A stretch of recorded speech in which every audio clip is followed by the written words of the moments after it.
یہاں پر یہ عرض کر دوں کہ حضرت ابراہیم علیہ السلام کے جہاں پر آزر کا لفظ آتا ہے نا، وہ آپ کے چچا ہیں۔ انبیاء کے لیے اصول یاد رکھیں سننے والے ہمارے ناظرین بھی، کہ انبیاء جتنے بھی ہوتے ہیں اللہ تعالیٰ ان کو یہ مقام اور مرتبہ عطا فرماتا ہے کہ ان کے والدین ہمیشہ حق پر ہوتے ہیں۔ حضور نبی کریم صلی اللہ علیہ وآلہ وسلم کا فرمان جس کا مفہوم ہے کہ میں پاک رحموں سے پاک پشتوں میں منتقل ہوتا چلا آیا اور سب سے اعلیٰ خاندان میں موجود ہوں۔ اس سے یہ بات ثابت ہوتی ہے کہ حضرت ابراہیم علیہ السلام کے والد وہ ایمان والے تھے، موحد تھے، اور کسی بندے کا اس دور کے اندر کہ جس دور کے اندر کوئی نبی تشریف نہ لائیں، صرف اللہ تعالیٰ کی وحدانیت کو مان لینا ایمان کی دلیل ہوتی ہے۔ کوئی بندہ اگر یہ کہتا ہے نا کہ حضرت ابراہیم علیہ السلام کے والد معاذ اللہ مشرک تھے، ایسی بات نہیں ہے، یہ حضور نبی کریم صلی اللہ علیہ وآلہ وسلم کی اس حدیث کے خلاف ہو جائے گا۔ تو جب بھی آپ کسی کو موٹیویٹ کریں تو ساتھ یہ بھی بتائیں۔ اب رہی بات یہ کہ قرآن نے کہا وَإِذْ قَالَ إِبْرَاهِيمُ لِأَبِيهِ آزَرَ أَتَتَّخِذُ أَصْنَامًا آلِهَةً۔ میں عرض کرتا ہوں اب کا لفظ جو ہے نا، اب کا لفظ الف اور با، اس کا معنی ہوتا ہے، اگر آپ اس کو کھول کے دیکھیں ڈکشنری کے اندر، اب کا لفظ باپ پر بھی بولا جاتا ہے، اب کا لفظ چچا پر بھی بولا جاتا ہے، اب کا لفظ دادا پر بھی بولا جاتا ہے۔ پارہ نمبر 1 جب اٹھائیں گے نا ہم تو وہاں پر لکھا ہے آبائی کا ابراہیم و اسماعیل و اسحاق الہ واحدہ۔ تو اب کا لفظ یہ مشترک ہے باپ کے مابین بھی، چچا میری بات مکمل ہو لینے دیں۔ اب جو اب ہے نا یہ مشترک ہے، میں اس کی مثال ایک عام زبان میں دیتا ہوں۔ سر میں آپ اور میں مثالیں کرتے رہیں گے، جن عربوں نے یہ مثالیں رقم کی، میں عربوں کی مثال ہی دیتا ہوں۔ ابن حجر نے زیادہ عربی جانتی ہے، میں اور آپ ابن حجر کو چھوڑیں، ابھی بات میری کمپلیٹ ہو لینے دیں، بعد میں ابن حجر کو دیکھیں گے، پہلے ابھی بات ہو لینے دیں۔ حضرت ابراہیم علیہ السلام نے ایک دعا مانگی ہے جس کو ہم ہر نماز کے اندر مانگتے ہیں، رب اجعلنی مقیم الصلاۃ ومن ذریتی ربنا وتقبل دعا ربنا اغفر لی۔ آگے کیا ہے؟ والی والدیہ۔ لفظ والد وہ ہوتا ہے کہ جس کے نطفہ سے کوئی بچہ پیدا ہو، اور اب وہ ہوتا ہے لفظ اب کہ جو چچا پر بھی بولا جاتا ہے، تایا پر بھی، دادا پر بھی۔ حضرت ابراہیم علیہ السلام کا یہ دعا مانگنا ربنا اغفر لی ولی والدیہ، اس بات کی دلیل ہے کہ آپ کے والدین وہ حق پر تھے۔ اگر حق پر نہ ہوتے، خود یہ ابراہیم علیہ السلام کی دعا کا جواب اللہ نے دیا ہوا ہے۔ تم اپنے باپ کے لیے دعا تو کرتے ہو، مگر وہ باپ کا لفظ ہے بھائی، وہاں پہ والد کا لفظ نہیں۔ آپ کے اس سوال کا جواب میں نے دیا کہ یہ تو جواب اللہ نے دیا ہوا ہے۔ میں عرض کرتا ہوں، آپ عام زبان میں جب ہم بولتے ہیں کسی بندے کو، بات لمبی ہو جائے گی، نہیں شارٹ کٹ ہی کرنا ہے، میں چھوٹا کر کے آپ سے سوال پوچھتا ہوں۔ ہم عام زبان میں کہتے ہیں تایا کے ساتھ کیا لفظ بولتے ہیں؟ تایا ابو بولتے ہیں کہ نہیں؟ آپ اور میں بولتے ہیں نا، سنیں سر، قرآن میں آیت میں جب اللہ تعالیٰ نے ابراہیم علیہ السلام نے اپنے والد صاحب کے لیے، جب ہم عام زبان میں بولتے ہیں تایا ابو، دادا ابو بولتے ہیں، وہاں پہ والد کا لفظ نہیں بولتے۔ اسی طرح عرب کے اندر بھی لفظ اب تایا اور تایا اور چچا اور دادا پر بولا جاتا ہے۔ تو یہ بات کہنا کہ حضرت ابراہیم علیہ السلام کے والد جو ہے وہ مسلمان نہیں تھے، سر آپ میری بات سن نہیں رہے نا۔ ابراہیم علیہ السلام کے جناب نسب کے اندر تان کرنا ہے، اور یہ بات اسلام کے اصولوں کے خلاف ہے۔ بات سنیں سر، چلے جی، نہیں آپ کا جو موقف ہے نا اس میں کچھ کافی سارے فریکچرز ہیں، اس میں بات سن لیجیے۔ ان کے چچا جو تھے وہ انہی دادا کے بیٹے تھے۔ جی بالکل۔ تو ان کے چچا مشرک ہو جائیں تو کوئی مسئلہ نہیں، مگر باپ مشرک نہ، آپ یہ کہہ رہے ہیں کیا چیز؟ مطلب ابو لہب جو ہے نبی اسلام، چچا مشرک ہو سکتا ہے، اس میں کوئی مسئلہ نہیں۔ باپ مشرک نہیں ہو سکتا، نبی کا یہ اصول ہے، اسلام کا بنیادی اصول ہے۔ جو آپ نے اصول بتایا، نا بات شروع کرتے ہیں نا، بیچ میں روک بھی دیا کہ نا آپ کا موقف سن لیا۔ آپ نے جو اصول بنایا وہ لسانیت میں بنایا ہے، لسانیت کے اصول کے خلاف آپ کو اس حدیث کی، اس آیت کی یا میری اس موقف کی ضد میں کوئی حدیث پیش کرنی ہے۔ میں آیت پیش کرتا ہوں، قرآن پاک کہتا ہے وَمِنْ آبَائِهِمْ وَذُرِّيَّاتِهِمْ وَإِخْوَانِهِمْ وَاجْتَبَيْنَاهُمْ وَهَدَيْنَاهُمْ إِلَىٰ صِرَاطٍ مُسْتَقِيمٍ، جہاں پہ انبیاء کا تذکرہ آتا ہے پارہ نمبر 7 کے اندر۔ آپ اس آیت کو کھول کے دیکھ لیں۔ آپ حضرت ابراہیم والی وہ آیت کیوں نہیں بتا رہے جس میں حضرت ابراہیم نے خود گزارش کی اللہ سے، اور اللہ تعالیٰ نے کہا کہ آپ کو کیا استثناء ملی اپنے باپ کے لیے؟ ابراہیم علیہ السلام کو استثناء ملی؟ اللہ تعالیٰ نے کہا نہیں، ہم خود چاہیں گے اس کے ساتھ کیا فیصلہ، ہم مجھے پتا ہے تمہاری چاہت کیا ہے اپنے باپ کے بارے میں۔ حضرت ابراہیم علیہ السلام نے اپنے والدین کے حوالے سے دعا کی ہے، یعنی بس اتنی بات بتائیں جی، اور اس کے اوپر جواب ملا ہے، آزر کے بارے میں جواب اللہ نے خود دیا ہے۔ جب یہ دعا کریں گے نا حضرت ابراہیم علیہ السلام کی، تو تب آپ کے والدین اور پھر اس کے بارے میں تو واضح حدیث موجود ہے، حضور فرما رہے ہیں کہ میں پاک رحموں سے پاک پشتوں میں منتقل ہوتا چلا ہے. اس حدیث کا کیا جواب ہوگا؟ اس لیے کنفیوژن میں ڈالنے سے بہتر یہ ہے. نبی اسلام نے شاہ فرمایا کہ میں نکاح کا ثبوت ہوں، ہر نسل آپ میں کیا نکاح ہوا سمجھتے ہیں ہے. کہ حضور نبی کریم صلی اللہ علیہ وسلم کے نسب کے اندر کوئی بندہ مشرک تھا؟ سر بات سمجھنے کی کوشش کریں. صرف اس بات کا جواب یہ تو سوال ہے ہی نہیں، آپ نے جان کے سوال سوال یہ بن اسٹارٹ گیا کر رہے نا ہیں کہ جب آپ پاک حضرت کا مطلب ابراہیم علیہ السلام کے والد کے بارے میں یہ بات کریں گے، بات تو بڑی دور تک جائے چلیں گی. ان کو آپ بتائیں. حضرت آدم علیہ السلام سے سن لیں گے لے تو آپ کو کر آسانی چلے، حضرت مفتی سیدنا صاحب آدم علیہ السلام درست سے کر لے دوں کر گا. حضور نبی کریم صلی اللہ علیہ وسلم تک تمام جتنے بھی کریم آقا علیہ السلام کے جو نسب کے اندر آتے ہیں سب کے سب موحد تھے، وہ توحید پرست تھے، کوئی بھی مشرک نہیں تھا. اگر آپ کسی ایک کو بھی ڈکلیئر نہیں کریں گے تو آپ کا جناب وہ نبی کریم صلی اللہ علیہ وسلم کے نسب کے حوالے سے بہت دور تک بات جائے گی. سر نبی اسلام کی حدیث ہے کہ میری ہر نسل پشت نکاح کا نتیجہ ہے. آپ نے وہ جو پاک کا لفظ نکالا ہے وہ یہاں سے اس کی اصل تو میں نکاح کون کرتا ہے؟ مشرک نکاح کرتا ہے؟ ہاں بالکل. اب میری بات سنیے گا، بات کاٹیے گا. چلے سر سن آپ لینا، کہاں پہ ان کی بھی تبلیغ سن کرتے لینا، ہیں، بات کوئی کیوں بات کرتے نہیں. ہیں؟ دو مشرک جب اسلام میں آتے ہیں نا تو کیا دوبارہ نکاح کرتے ہیں؟ نہیں. اگر تو اس کا دونوں مطلب ہے نکاح ان کا جائز رہتا ہے. اگر دونوں سنیں سر، میں بات کر رہا ہوں، آپ پلیز بیچ میں مت بولیں.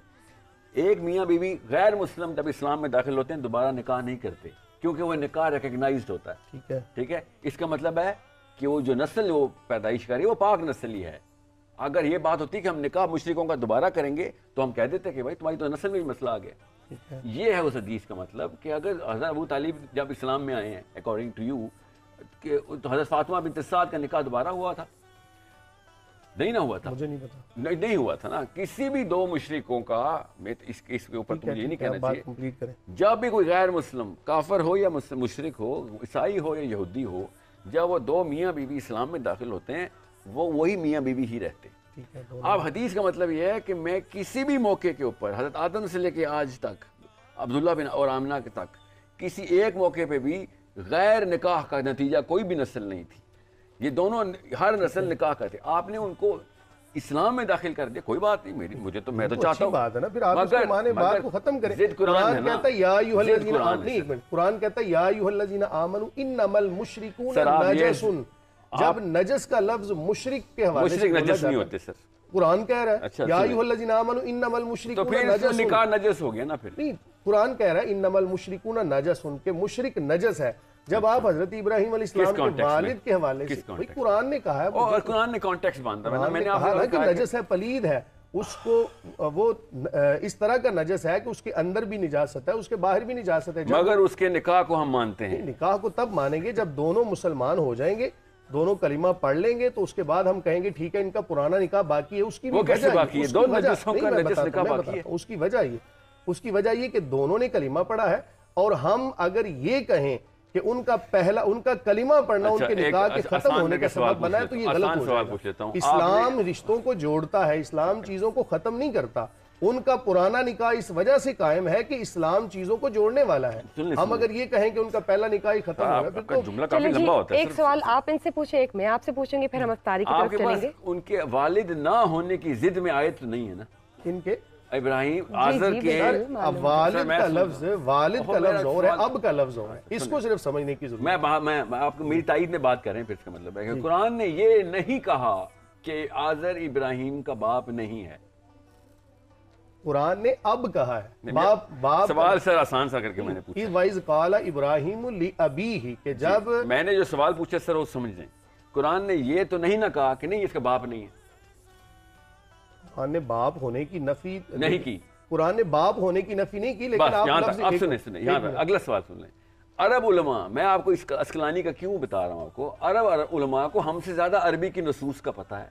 انہوں نے چاچا کی جان کے ایسی کوئی بات نہیں کی، انہوں نے والد ہی کے اوپر ٹھہرایا مقدمہ. سنیں ان کو عربی میں نا، میں کیونکہ آپ اصول لنگوسٹکس میں ٹھہرا رہے ہیں کہ عربی میں اصطلاح میں یہ مسئلہ ہوتا ہے. یہ آتا ہے لسانی اصول.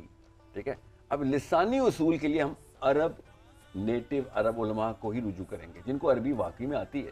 انہوں نے کبھی بھی اس اصول کی یا اس وجہ سے آزر کو چچا نہیں کہا. ٹھیک ہے. اس کے علاوہ علامہ ابن حجر اسقلانی کے علاوہ بہت سارے ایسے مفسرین ہیں کہ جنہوں نے اس بات کی تائید کی ہے کہ حضرت ابراہیم علیہ السلام کے والد کا نام طارق تھا. آپ کے والد کا نام آزر نہیں تھا، آزر آپ کے چچا کا نام ہے. اور یہ حضور نبی کریم صلی اللہ علیہ وسلم کے نسب پر تو بہت بڑا تان ہوگا.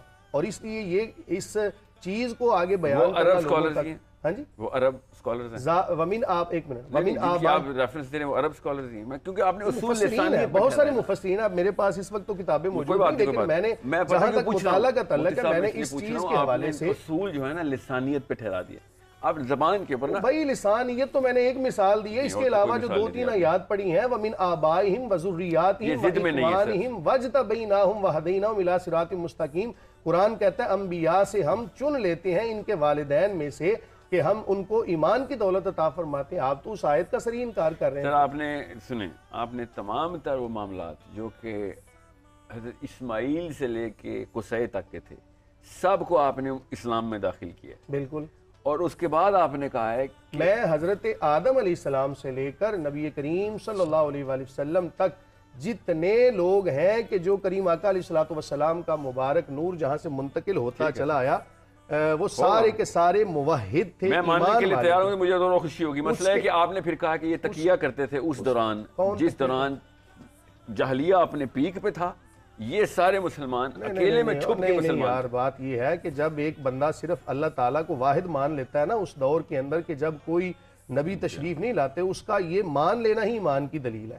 وہ ایمان اور اسی وجہ سے کہتے ہیں نا ایمان اور چیز ہے عمل اور چیز ہے. حضرت آدم علیہ السلام سے لے کر آج تک ایمانیات وہی. اب میری عرض سن لیں، حضرت آدم علیہ السلام سے لے کر آج تک ایمانیات وہی ہیں. حضرت آدم علیہ السلام نے کہا اللہ تعالیٰ ایک ہے. علم ہے سر. حضرت زید کے بارے میں نبی اسلام نے کہا نا، کیونکہ حضرت سعید بن زید نے کہا میرے باپ کا کیا ہوا یا رسول اللہ. وہ تو صحابی ہیں، ان کی بات نہ سنیں نا سر. میرا جملہ کیوں کاٹ دیتے ہیں آپ جب بھی میں بات کرنے لگتا ہوں بیچ میں کاٹ دیتے ہیں آپ صحابی کو درمیان میں. میں کچھ بات بتانے لگا، آپ کو کیا پتا؟ آپ کے پاس غیب کا علم تو نہیں ہے نا. نہیں غیب کا نہیں ہے. تو میری بات سن لیں پھر. نبیوں کا جی میں آپ کو بتاتا ہوں نبیوں کا علم بھی اسی طریقے سے اسی کی ضد میں آپ کو میں کچھ مقدمہ پیش کرنے لگا ہوں. سعید بن زید نے کہا یا رسول اللہ میرے باپ کا کیا ہوگا. وہ اس وقت میں عہد کی بات کرتا تھا جب یہ جاہلیہ اپنی پیک پہ تھا. نبی اسلام جانتے تھے ان کے والد کو زید کو. اور اس وقت ٹھیک ہے کعبے میں کھڑا ہو کے وہ اعلان کرتا رہا تھا کہ یہ بتوں کو خلاف جانا ہے، تم یہ بت یہ شرک کر رہے ہو. نبی اسلام نے کہا کہ مجھے پتا ہے تمہارے باپ کا، تمہارا باپ زید اپنی امت میں ایز این امت اکیلا کھڑا ہوگا آخرت والے دن، کیونکہ وہ موحد ہی تھا، وہ عہد پہ قائم تھا.